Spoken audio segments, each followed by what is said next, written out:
بسم الله الرحمن الرحيم الحمد لله رب العالمين الرحمن الرحيم مالك يوم الدين إياك نعبد وإياك نستعين اهدنا الصراط المستقيم صراط الذين أنعمت عليهم غير المغضوب عليهم ولا الضالين.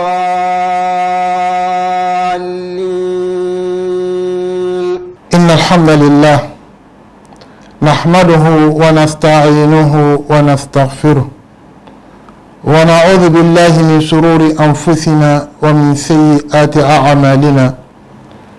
من يهد الله فلا مضل له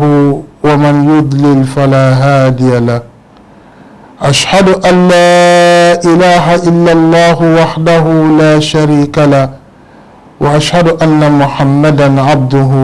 ورسوله يا أيها الذين آمنوا اتقوا الله حق تقاته ولا تموتن إلا وأنتم مسلمون يا أيها الناس اتقوا ربكم الذي خلقكم من نفس واحدة وخلق منها زوجها وبث منهما رجالا كثيرا ونساء واتقوا الله الذي تساءلون به والأرحام إن الله كان عليكم رقيبا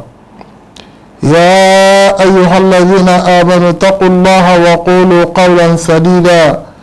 يصلح لكم أعمالكم ويغفر لكم ذنوبكم ومن يطع الله ورسوله فقد فاز فوزا عظيما أما بعد فإن أصدق الحديث كتاب الله وخير الهدي هدي محمد صلى الله عليه وسلم وشر الأمور محدثاتها وكل محدثة بدعة وكل بدعة ضلالة وكل ضلالة في النار أعاذنا الله وإياكم من الضلال والنار. مرم سنكون قمكانو مرم مسلمين o tungan tigana na tunga na mama na barkan sa ni tunga korege dangani na kishe munda ma na nema munda ma anajiri qihari semen kama adi kapalemu adi kadunko aro kome angaran tansa ko qihari ke tabaten kama na kema ko da tunga subhanahu wa ta'ala awo komu su kapami ko tabe subhanahu wa ta'ala tiyan palle oga salli qihari semen ke kama kishe no nema na mulu tunga ma anajira kama marmu lenki wala laqi qiran tani wala laqi be o amuna na honko umma wani o hay ko tabe lenki ko idan intege kinga ngamuti araba muro na yillen kara araba nyime yillen karoda ti qibare ko tengani yillen kara ti lakutu tunga subhanahu wa ta'ala ngara lakutu Allah yana hunde ke yasrini Allah yana hunde lakutu yasrini ora Allah lakutu du salani kata Allah kutuke kama oti inna lillahi wa inna ilayhi raji'un Allah oku nange yahoyi o salani kata nge Allah angara golle benya abarkan nangani ken kangolle ken kan kibari o karamo aro kapalema aro kana kenga ni docteur Ali Jabi Allah subhanahu wa ta'ala arami ni jillo gondi ndangemuti ke kotay Allah rami ni jillo gondi docteur o munana honno ko kama kato wala laqandi nan sawu ay ne sigiran kama nan sawu ay ne titirin kama nan sawu a allan kanin kama maremu o maremu be ga sawu kenani ali jabi ko dahin take alhamdulillah ora kenya ko tunga subhanahu wa ta'ala gana hundenya kenya sireni o wara jala beli o bu songo gatara sabampana tampilele yillon kota millenga kare araban kota tikbar qorebe o kuma kenya o qaramo fatiya ali jabi arna hinnay ora mo tunga subhanahu wa ta'ala ma anyamba ma ana qabur noro maram kadab la sare wala fendi o tore ke o qaram oke o marne o qorone ali jabi kiban kenyani aha wato ni jegi jabi besu ga to titagane ba oren jabi amani daro janganai ali jabi amma le lagarengani usurta mana mai kakini malle lagarenya ali jabi akoro comme son galon kutungo qorno mogobe aha wani golena dawa maranani ali jabi ani harike dabanu lennawndi ani hakaran to kodi ali jabi aw mangara sandi ara kilasin do wakiba na ngiri kilasin panaya nan ya yimna qoro kilasin kabundiya ali jabi aga tla kiban karanya ayille nali bamako qarrabe do to anti mahadil islam arna hinno oqir senya shagna yatabari kan qarla akota arna hinno mundiriya abdul aziz yatabari akenya mundira awnya ali jabi agone qarla ke wakati be ali jabi do to qaranyandi na qur'ana dusre la qariga nanga tuba ari dura qoto ma qur'ana dursini qarani ada qanu qur'ana ada qanu allah dinake ada qanu ali jabi ara qur'ana dursi ara muqabalanya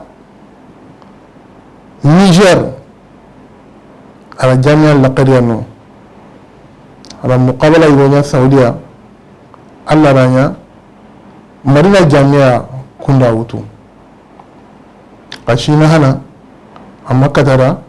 nan sawu qoto yugo kamba sina hilani adigan qoto ka alla dungen kama agran ko robe wono julaya jabi kenda abiyan kutu nan diga pour que wara qarake qarange ya mogobe arno datu wa khairiya ali jabi diga ken mogari nan diga saudiya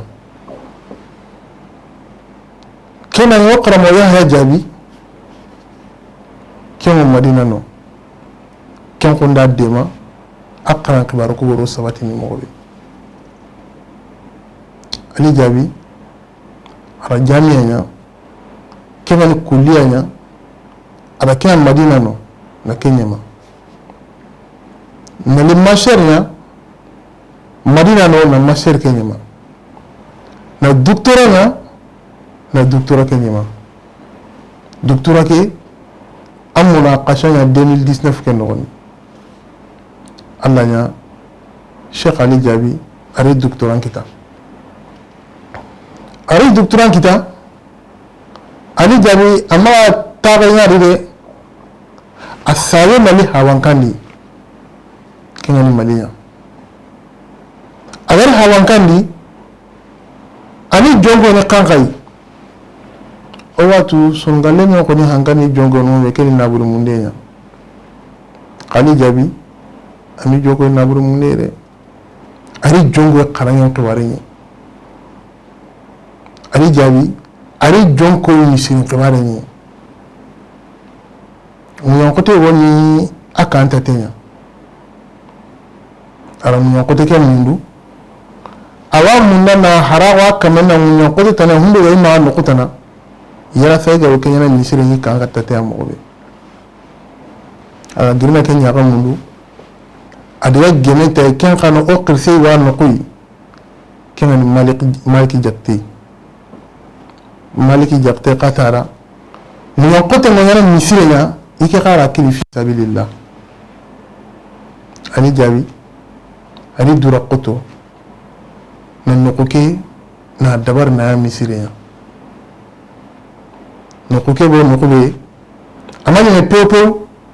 kula sallalla qaryari juma musallinari farra su komante musallinari ani jabi hammi hananya kai barka Allah da aro ken kan qaba basana ariya Allah pinya qara ariya Allah dinaya qara agare kembe qara nan sage malli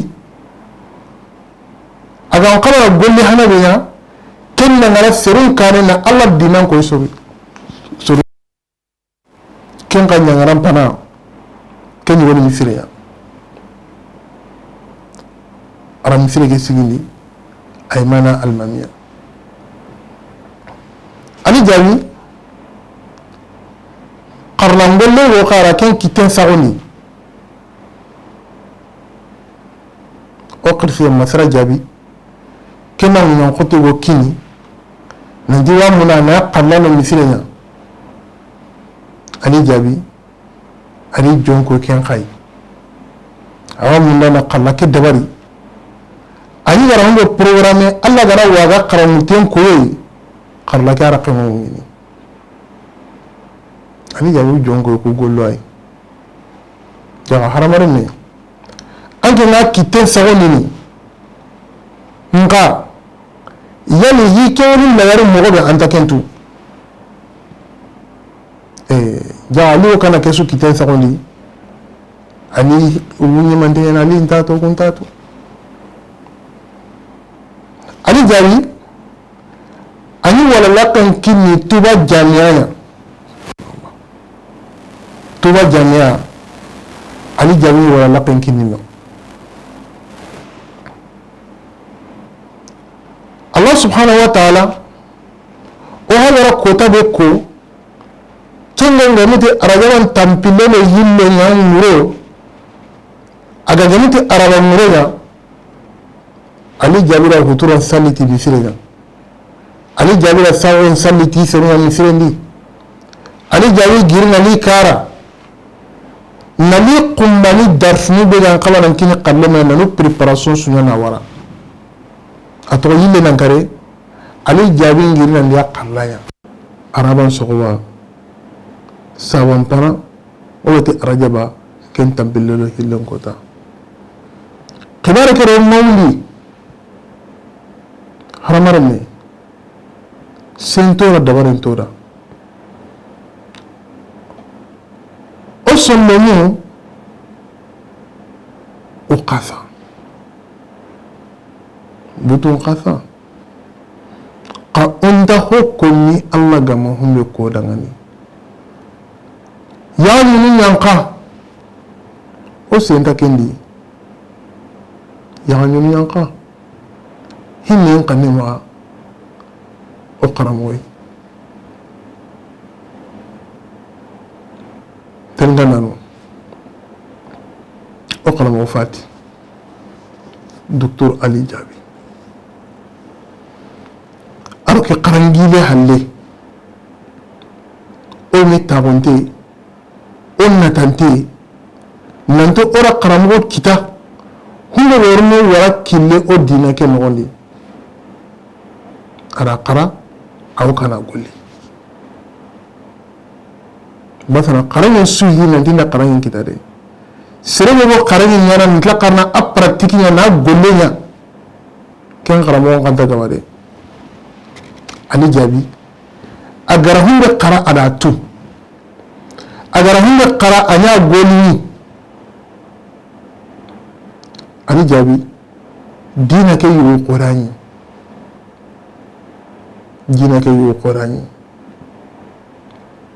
ala Allah dina ke qara inka ta golini inka ta seruma lakille ay kana seruma lakille c'est quoi campagne رابطة الدعاة وحامد دوائي بي كل مراني وجهة غرانا جنو كيبانا علي جابي أني كن جمالي على ولا لك جابي تاقوني كوتانا ولا لك تاقوني الليلينا هترون الثاونا وتقرن ولا لك تاقوني قلي جابتنا حرام مرمي مراك الليل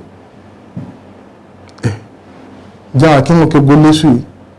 akan kalian yang madi. Alhamdulillah kita Allah tiga yai. Haram ni. Allah gara tuai benda na anga kata tuai ke golini. Na kiani seria kini karinya. Wakin jikina wara komun naga. Allah faring gara komun be ko hiko. Nanti serebe gana gire au kana tuai nya mulu. Aku ni sering orang gaya Allah killen kama, Ali Jabi di berantakannya kya kama, mengira sari, nala warake, golle suntai, Allah ti farenti, agolen gumkenya. Agai Ibrahim munili batu honi mogabe, aku killunya na, agolen ti Allah ti farenti agolen kenya. Ali Jabi adenan sago orang mulu tunggama denan kalian tugaru arna kine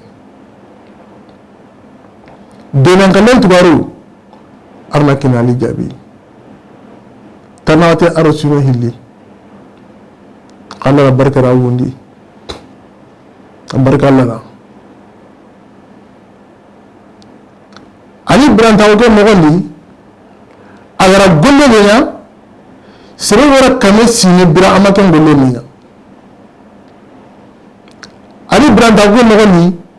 Allah agar berkeradi, sering orang kami sini beramakan barken kita. Ja Allah diangkat ini tumunya, ja Farin diangkat ini tumunya. Ati sering orang pasang kursu kamatnya. Serba mereka Allah kitabun qara nanti qarna seretna qarawun dai ani jami kan kilenya kama ay kana surunya qarawun misrendi ay kana darsu din surunya misrendi ay kana surunya qarnanya Allah dia kanun gura la farin dia kanun gura alhamdulillah berantau gue mo surule ke su ko mantena kanka kane na kalen kane tago Sheikh Ali Jabi ara kalen kane tago Sheikh Ali Jabi akano Allah obi wara mo wala ma quren kam makini Kenya Allah ne ko non tudlanti mere ka Allah ora mo namma anga mo be hinne tunga yango hinne nan ko ya anan binne Omar Ali Jabi anan yamba ma comment timene comment ya mo awara ni hoyo wan kumana comment ya mo awara ora yan konto mun wonyana Allah dina ke magami kono ya mo ara na wasu wan gollendi ana yamba ali jabe ma ana yamba ali jabe ma ali jabe fati ara yaro hilito ara le mutumi le yaro siki le nyugu siki le nyugu qore alhamdulillah kama qaranya abakar kamara qarlake o do mun besu komante ma yati malle mun yenu kuy o do mun besu komante ma o do dangani ana barkerudi amna do sabatini arna wullate kinya o hawa konto wu ya rabbi arna ke mun me kinya arna mo brani dina ke kama maram kini diga mai godi wono mono hini wono mono anyana wajibi yo kama ona hoku kama nansa kama umar meke ora da ni mogobe umar meke garo qarum mogobe Allah dangan wallahi abu qone ni qaro qarum mani Allah dina ke golle aro qarum Allah subhanahu wa ta'ala yuma bare jati ntogodi akin ke qaran qore wakati su ora danda wonkine awtlana sagoy awa har hule higma wona yama awti ningira bismillah ko tana hiru aro o kanu Allah khanima ogura munu kan Allah ma ampinna ya nyampa ma akuru kana barkerari o do nyana ya arkuda ya rabbi arna limanan ka usre kinoduya arna limanan ka usre kinoduya jarabi ke arna tongo odudi jarabi ke arna tongo odudi silame hinta qorno silame ngani la kutubo do wo silame kama awan dewoni nka ana tunandi hiwo onta damen Allah tunga gondi ora hiko duna kin Allah tugura hike sukini tunga subhanahu wa ta'ala anyambo obona na kema ala qabru nur okay maram ke ben halle lengi wala la ken ngam pilandi okay na digambe pay na ken ogo qase beri ogo arajaban qase beri aywan ni o qata qase ken dagaruna qase bito hindi ma bito bane qasoke ayimu mutaqi ora wala laqnya akamma yenanti horoma qasumani sirebe gara golli sirebe nyana anna andura qoto na yari na galone qasoke bi Allah gara qasun na gatibe to alquran na gani tidu ya horoma qasoyi arajaba na qasoyi goy kemi horoma qasanyani ali Allah ra agolli sirena li Allah ra o wala la kaymuru kama yere a horma qasake yimme qorene keda ni sawan banan sawan lagara ni tokkai o woti ni kena sonugo woti ni kena sawan lagare honu tara wuri murani o do sonugo kana sunnya na qasan sawati wuri wara da sana sun qasan timi kana sigidro takara kembala to ni sawan lagare ken saban lagare be ni sigi o dangani Allah gona ni sigi na du o kawana maniya be su ni hakari to gari Allah dinake Allah gara kini faranga mogobe agara kitten sagan na kini faranga mogobe alayhi salatu wassalam faranga gollu nyana ri mogobe ona hakari to kundi oti saban lagare akan qasai faran nan sunnin gaban ya qasa beri amma Aisha radiyallahu anha atubun yusun qafan tamonun tuwaro faran bate ke qasa no kan ni sabal lagare faran yo gabe sunnin keri iwaran wanda koyi faran ya qasa ko sunnin nan je ma tawaniya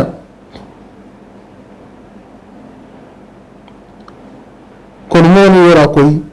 farani sumunu wakati amadina wakasake ne susumunu nka Aisha ta ti fare madina kasa sumuna fori sumun kasan balle o wana kuyire ya ni suko manten kahuma ni wa hamunu nanti ogo kasa beri kena ni saballa o wari kasa beri ni kena ni saballa wari as-sunnah li Allah subhanahu wa ta'ala da basan oqi harinda hogabe sumari keni ongiri ono dura koto ona sunnin gabani saballa garedi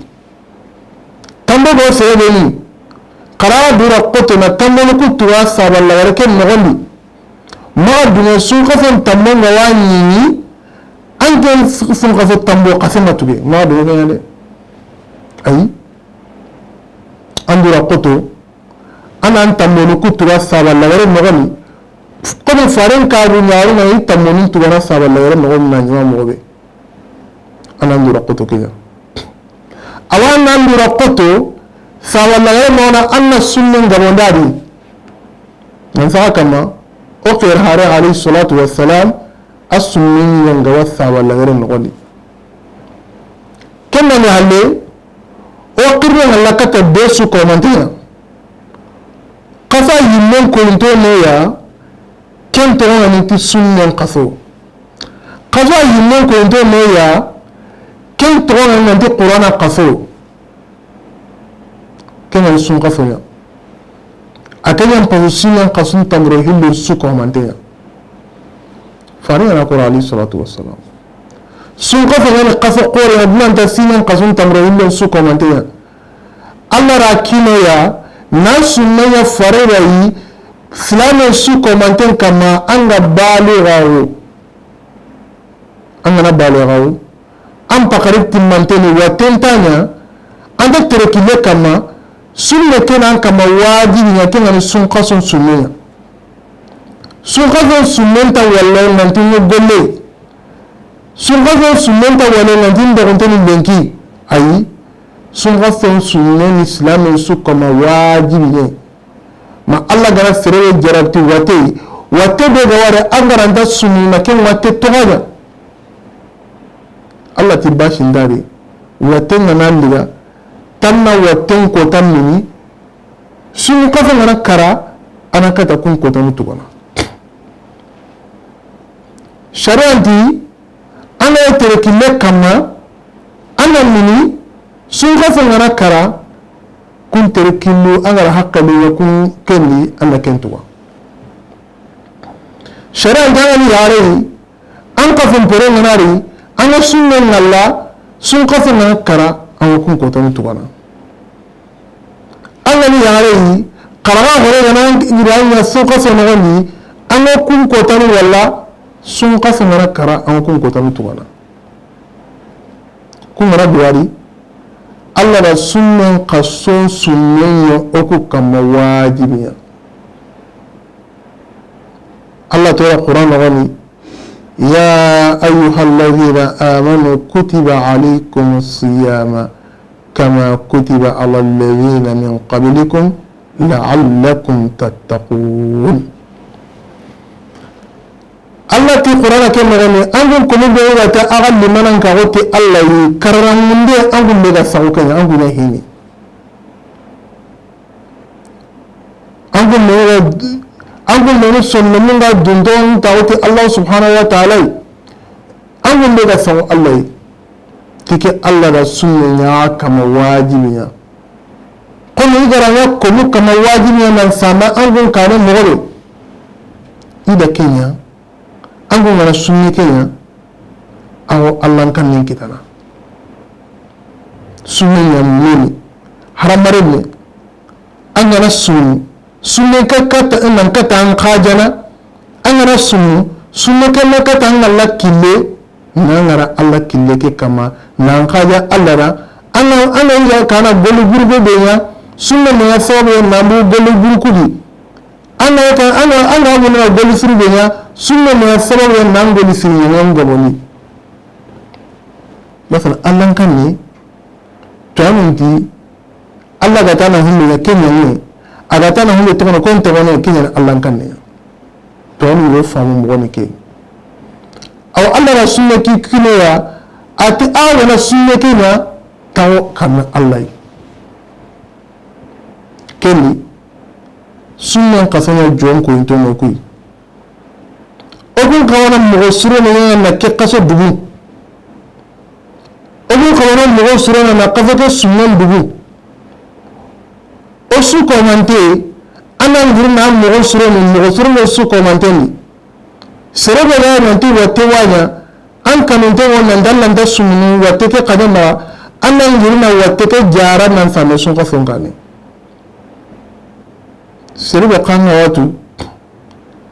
an gen golle nan qora an golle nan qoto sunna nan tampinori anan kata gili na mo suroni nan kata sun ko ke kane tagonu yala sa sunne nama diga an nama diga konto sunne ya mogobe kene on giro ono mogo no suroni ono mogo suroni ona sunne kedo nan sa gama Allah farida yani konon kanta golle yana golle be gali Allah ran qoto Allah ran do farra nan kama anna ken golle nya kenya ni Allah ran ta golle su ko mantenya kene Allah da sunne farni dogo kama hijiran sinna hillani faran du hale bakka makka na le madina anya ururano qasen no gari Allah gara sunne ya farida yi faran di mantonun kama qur'ana aya ke yanka min kini farenya agari ururano qasen yadi Allah subhanahu wa ta'ala sun qaza ke farda ya awagini sun qaza ke farnya kota be mamma qoto no melekene kota be afarda o kenta gilile awa besu gema kamaka nanti farra nani salama na mesore afarda en kama tuana no mesore afarda en kama Allah qur'ana na kini ko ngara aya be qara besu ko manten gamari nanti aya be sabati deni amma yille Allah ma asharan girni ayi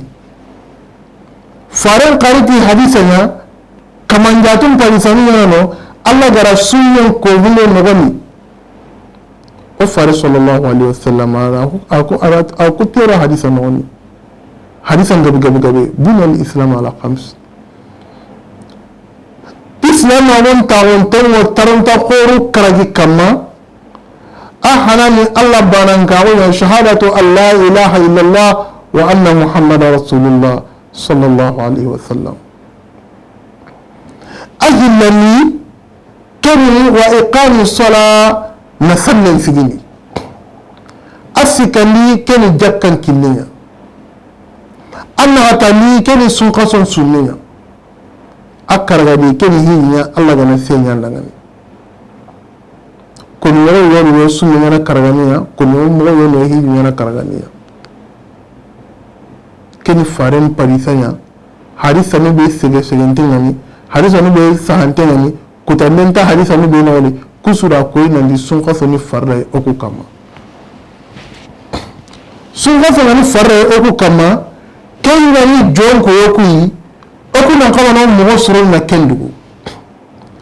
qaso ko re ngale anna mo soro ni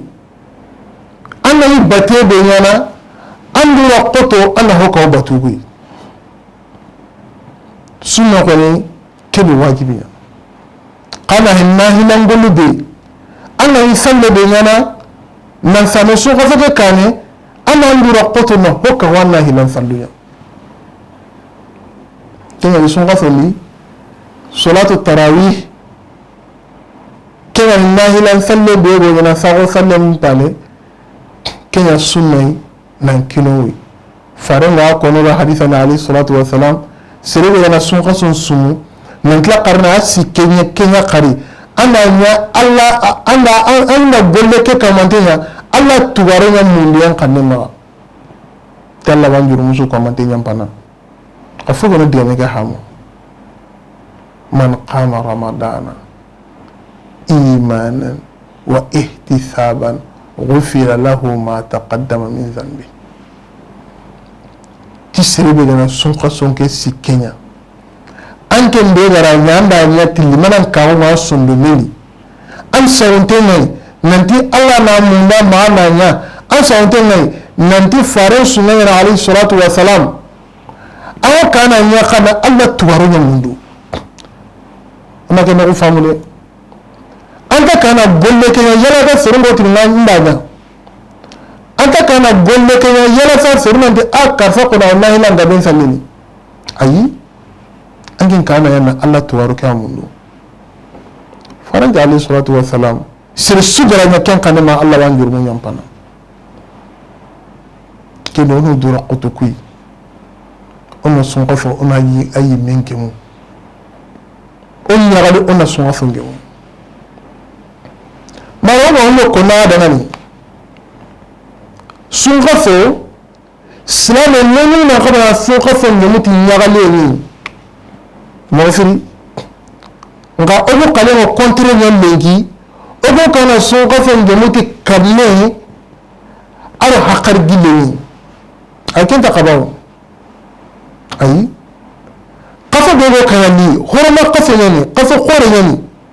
alli Allah rabbi anta qafa suko man ta qur'ana qaso yani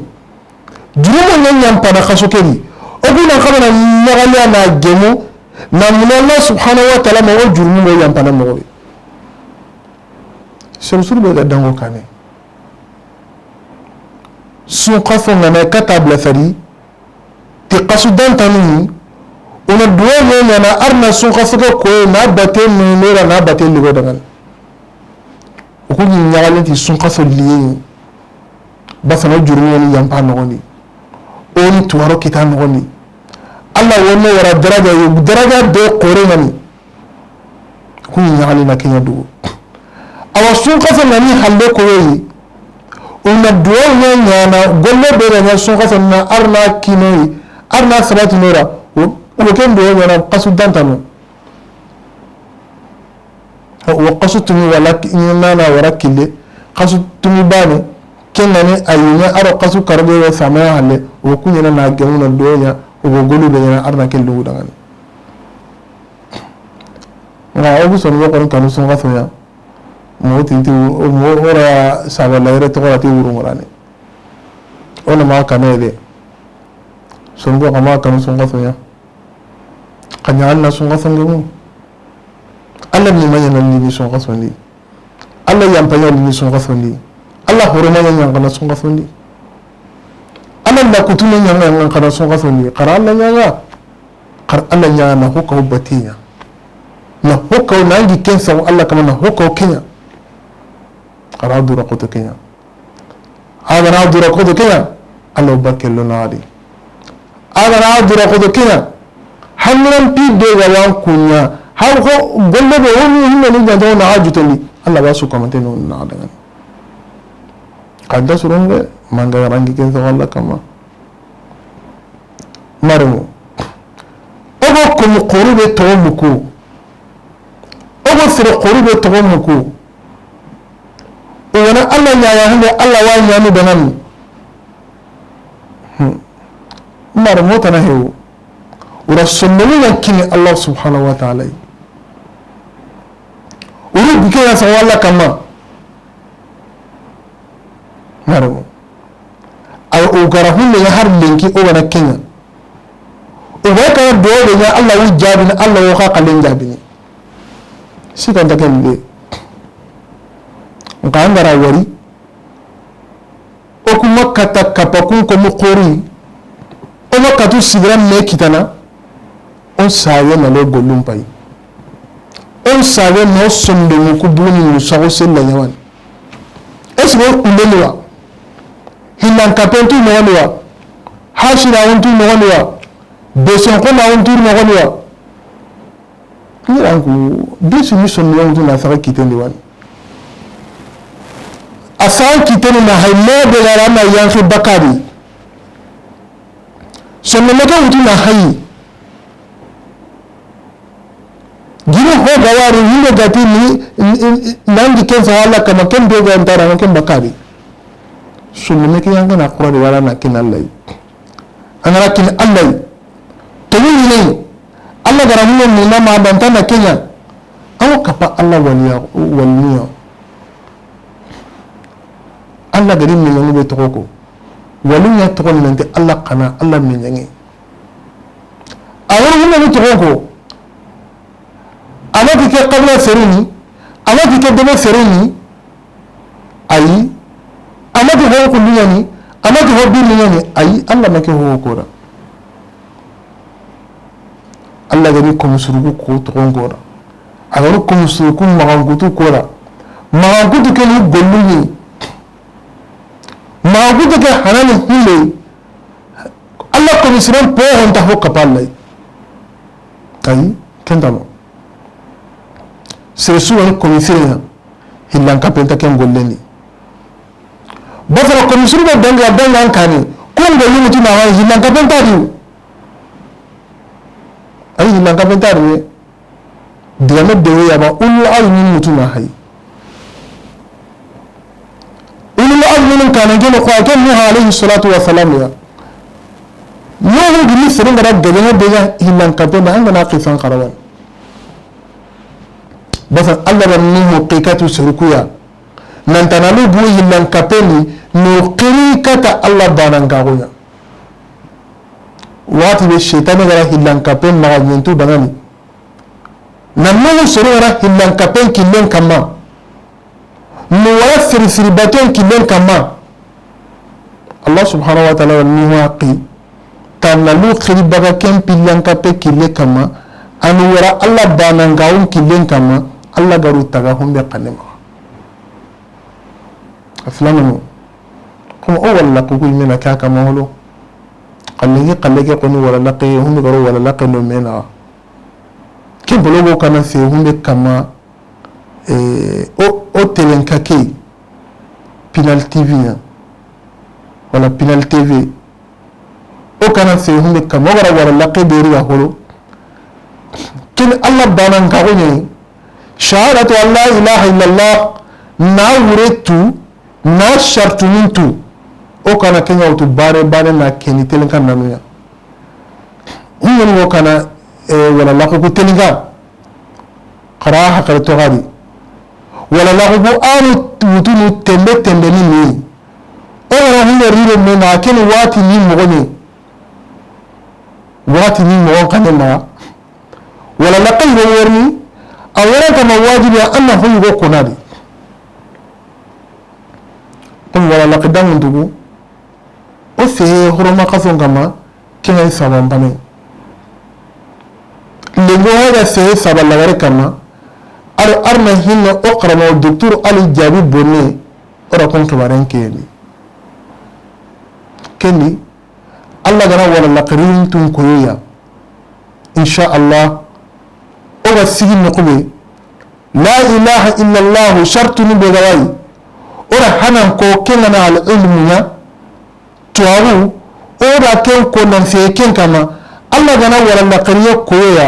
hunde go saka ken kama ahan telingani wa konye awu tembe nime lalla ay woni di serebe na ku wala la puttelinga anga famu gale kitanari ko Allah nyagana o bu qade gana hatan bancha wadani arna famu mo siren no ko qadagani na ko mo siren kimai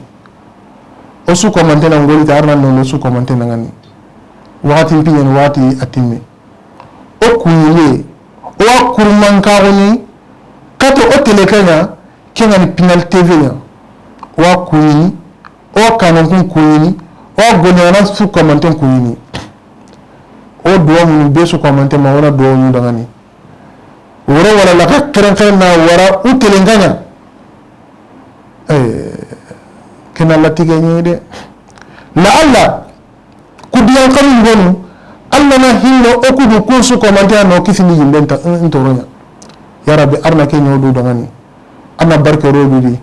anna warra afrika duya musa arna no do dangani ora la yarmo islamu Allah ma arna ke no su ko mantia okunyo kata ali jabi akore su ko mantia okunyo kata ukara su ko mantia tagana baren kara okunyo kata akabla su komante ya kengani gasamara su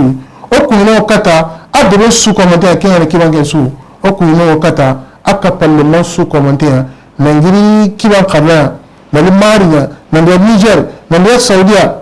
nandi aro hunno wa yijin golle nyana o su komante kunini na do ni su komante ngani na koni ali jabi asago oku be honno koni du bate asago ko dangani be o Allah jana arna hinne arna ya fama arna qabul nugur wadna rabbana atina fid dunya hasana wa fil akhirati hasana wa qina adhaban nar ربنا لا تزغ قلوبنا بعد إذ هديتنا وهب لنا من لدنك رحمة إنك أنت الوهاب ربنا إننا ظلمنا أنفسنا إن لم تغفر لنا وترحمنا لنكونن من الخاسرين اللهم صل على محمد وعلى آل محمد كما صليت على إبراهيم وعلى آل إبراهيم وبارك على محمد وعلى آل محمد كما باركت على إبراهيم وعلى آل إبراهيم إنك حميد مجيد سبحان ربك رب العزة عما يصفون والسلام على المرسلين والحمد لله رب العالمين والسلام عليكم ورحمة الله وبركاته. بسم الله الرحمن الرحيم الحمد لله رب العالمين الرحمن الرحيم مالك يوم الدين إياك نعبد وإياك نستعين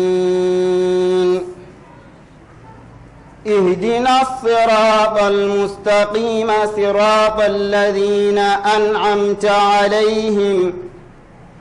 غير المغضوب عليهم ولا الضالين